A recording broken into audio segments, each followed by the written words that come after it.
बोलो सियावर रामचंद्र जी की जय।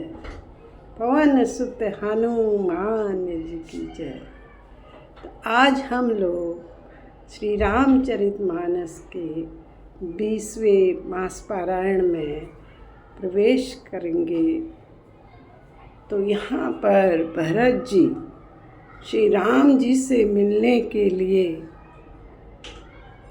आते हैं और वह सभी समाज को लेकर, पूरी रानियों को लेकर के वहाँ पहुँचते हैं। भरत चले चित्रकूट हो रामा, राम को मनाने।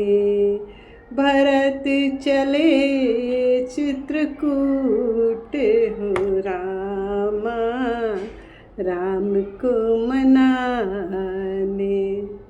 तो इस तरह से भरत जी तीर्थराज प्रयाग में स्नान करते हैं और मुनि को सिर नवाकर चित्रकूट की ओर प्रस्थान करते हैं। और भरत जी जहाँ जहाँ पर प्रभु श्री राम जी रहे उस जगह को प्रणाम करते हुए आगे बढ़ते हैं और उन लोगों को भी प्रणाम करते हैं जो लोग उनको पूरे मार्ग में मिलते हैं, और उन सब से पूछते हुए चलते हैं कि मेरे प्रिय भाई श्री राम जी को जाते हुए क्या आपने देखा?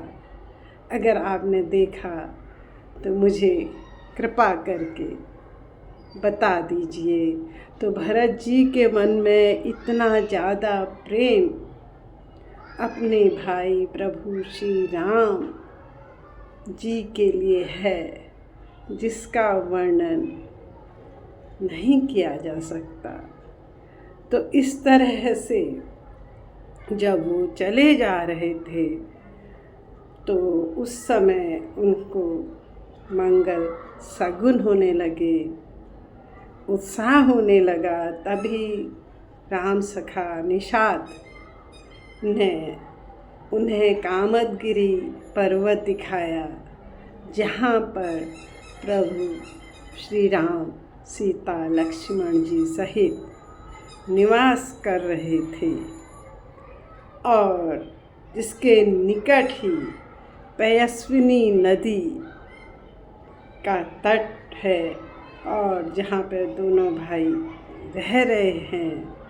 उस पर्वत को देख करके सभी लोग जानकी जीवन श्री रामचंद्र जी की जय हो कहते हुए दंडवत प्रणाम करते हैं।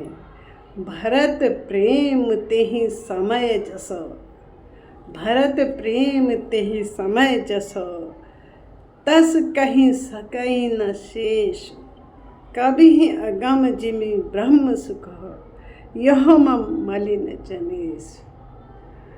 तो भरत का श्री राम जी के प्रति जो प्रेम है उसका वर्णन साक्षात सरस्वती माँ भी नहीं कर सकती। और तुलसीदास जी कहते हैं मैं भी वो वर्णन करने में अक्षम हूँ। तो अथाह प्रेम भरत जी के मन में अपने प्रभु श्री राम जी के प्रति है। और तभी सीता जी प्रभु राम जी को अपना स्वप्न सुनाती हैं और कहती हैं कि हे नाथ, मैंने स्वप्न में देखा कि सभी लोग यहाँ अयोध्या से आ रहे हैं, और सबसे दुख की बात यह है कि माताओं को मैंने कुछ अलग ही वस्त्रों में आते हुए देखा। तो ऐसा सुन कर के प्रभु श्री राम जी कहते हैं कि चलो अब हम स्नान करते हैं, महादेव जी का पूजन करने लगे। तभी कोल भीलों ने समाचार सुनाया कि भरत जी सभी लोगों को साथ लेकर के उनके दर्शन के लिए आ रहे हैं। लक्ष्मण के मन में कुविचार आया कि भाई भरत को राजमहल में होना चाहिए, वो इस समय यहाँ क्यों आए। तो ऐसा जैसे ही उनके मन में विचार आया तो तुलसीदास जी कहते हैं, अनुचित उचित काज किछु होऊं, समुझ करी भल कह सब कहूँ, सहसा करि पछिताहि, कहीं वेद बुध ते बुध नाही। बिना सोचे विचारे काम करने से अहित ही होता है, ऐसा वेदों में कहा गया है।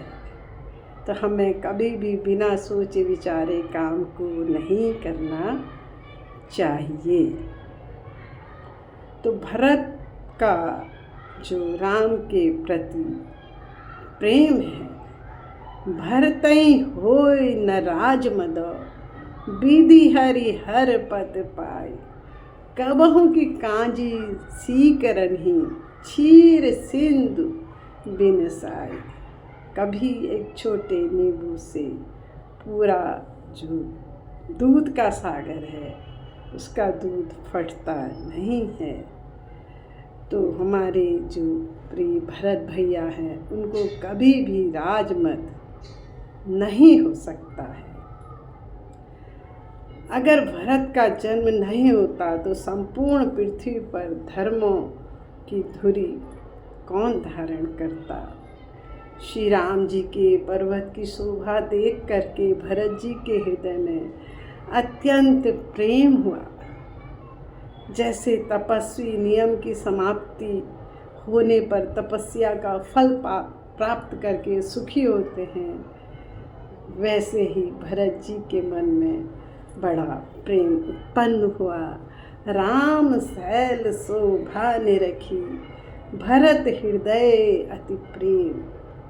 राम सैल शोभा निरखी, भरत हृदय अति प्रेम। तापस तप फल पाए जिनि, सुखी सिराने में। सियावर रामचंद्र पद, जय शरणम।